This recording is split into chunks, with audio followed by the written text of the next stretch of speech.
विश्व प्रसिद्ध बाबा महाकाल की महिमा का गुणगान यूं तो कई धार्मिक ग्रंथों में मिलता है और उनके ऊपर कई पुस्तकें भी लिखी गई हैं, लेकिन आज तक किसी ने भी बाबा महाकाल के दर्शन करने पर मिली अनुभूति के ऊपर कोई पुस्तक नहीं लिखी।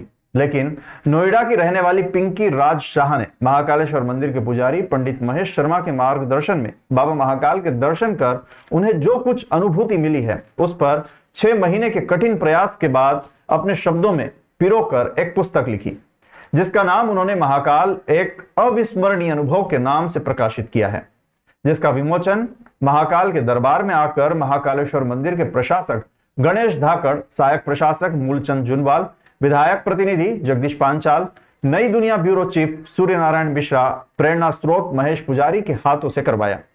पुस्तक की लेखिका पिंकी राज शाह ने जानकारी देते हुए बताया कि मैं जब बाबा महाकाल के दरबार में पहली बार यहाँ पर दर्शन करने आई थी तो मुझे एक अलग ही अनुभव हुआ और मुझे जिस सुख का अनुभव हुआ वो मुझे कभी नहीं हुआ। और जब मैं दूसरी बार यहाँ आई तो मैं महेश पुजारी जी से यहाँ पर मिली और मैंने अपने अनुभव के ऊपर एक पुस्तक लिखने का विचार बनाया, जिसको लेकर मैंने बस पुजारी जी से मार्गदर्शन लिया और कई घंटों तक उनसे फोन पर जानकारी लेती रही।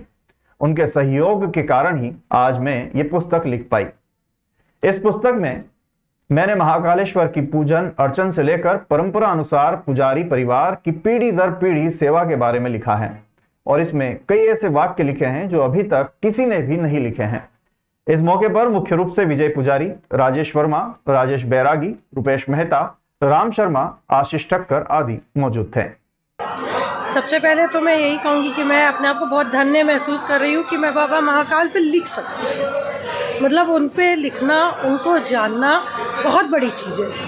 पर उनकी कृपा से शायद उन्होंने आशीर्वाद दिया। जब मैं पहली बार आई, दूसरी बार आई तो मैंने खुद से नहीं सोचा, ये बाबा महाकाल ने मुझे मंदिर में बैठे बैठे अचानक से दिया कि मैं उनके बारे में लिखूँ। तो बस बाबा महाकाल ने आशीर्वाद दिया और फिर महेश गुरु जी से भी मिलवा दिया। मैं इनको जानती तक नहीं थी, बट कहते हैं ना, जब महाकाल के बारे में सोचो तो सब अच्छा ही होता है।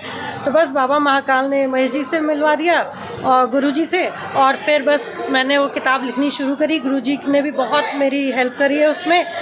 बस अब आपके सामने है, बाकी सब आप लोग पढ़िएगा। इस किताब में देखिए, महाकाल के बारे में प्रेरणा लायक तो आप कुछ भी कह लो, सब महाकाल मतलब प्रेरणा ही प्रेरणा है।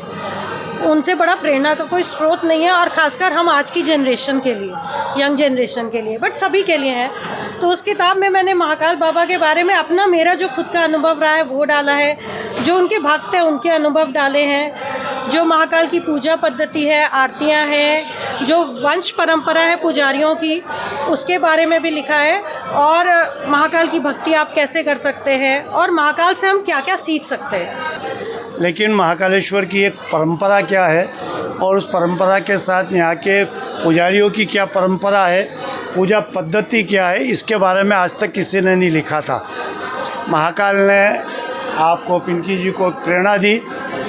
भगवान की शरण में जब भी आए होंगे इन्होंने ऐसा सोचा होगा, फिर कहीं से संपर्क सूत्र बने, छोटे भैया विजय भैया से इनकी चर्चा हुई, फिर मेरे से चर्चा हुई, और हमने एक प्रयास किया है कि महाकाल मंदिर का इतिहास, यहाँ की परंपरा, भगवान के द्वार कैसे खुलते हैं, कैसे आज्ञा लेना पड़ती है, आरती कैसे होती है, ये सब बातें उसमें दर्ज करने का प्रयास किया है।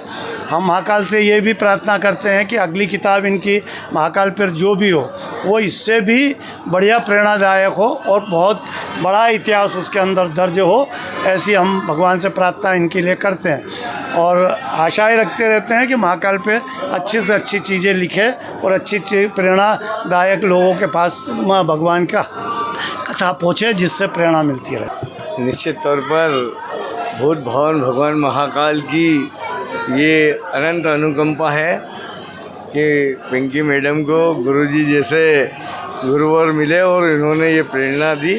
मैं सोचता हूँ कि हमारे शहर के और भगवान अधिष्ठाता महाकाल के अनंत उपासक महेश पुजारी जी के द्वारा लगातार इस प्रकार के कार्य किए जाते हैं जो प्रेरणादायी होते हैं और महाकाल के वैभव को और बढ़ाने वाले होते हैं। उसी क्रम में आज जिस प्रकार से ये पुस्तक लिखी है, मैं सोचता हूँ ये पुस्तक आम जन के लिए बहुत ही मार्गदर्शन के रूप में कार्य करेगी।